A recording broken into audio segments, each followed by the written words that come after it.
বেঁচে যাওয়া ভাত দিয়ে বানিয়ে নিন এই সুন্দর রেসিপিটা, খেতে কিন্তু অপূর্ব লাগবে।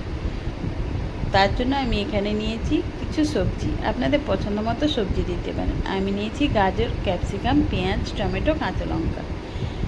এরপরে কড়াইতে দেব সাদা তেল। তেলটা গরম হয়ে গেলেই দিয়ে দেব গোটা গরম মশলা। এরপরে দেব কুচনো গাজর। যেহেতু গাজরটা সেদ্ধ হতে একটু সময় লাগে, তাই জন্য একটু আমি প্রথমে গাজরটাকে একটু ভেজে নিচ্ছি।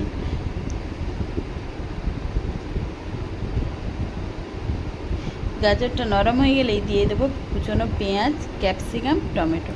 আপনারা চাইলে লঙ্কা দিতে পারেন, কারণ আমার বাচ্চা খাবে, তাই জন্য হচ্ছে যে আমি লঙ্কাটা দিচ্ছি না। বেশ কিছুটা সময় ধরে আমি মশলাটা ভেজে নেব।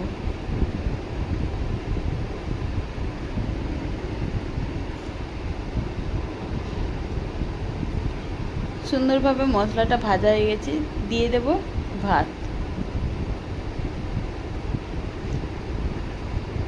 ভাতটা দেওয়ার পরে দেব পরিমাণ মতো লবণ, স্বাদ মতো চিনি, আর দেব গরম মশলা।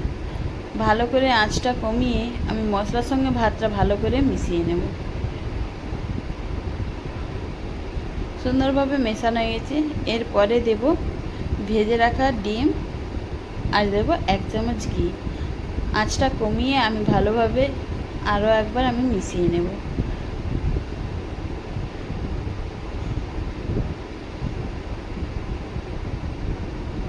সুন্দরভাবে মেশানো হয়ে গেছে।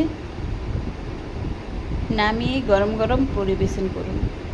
সত্যি বলছি, খেতে কিন্তু অপূর্ব লাগবে। এই রেসিপিটা কেমন হয়েছে অবশ্যই কমেন্ট করে জানাবেন।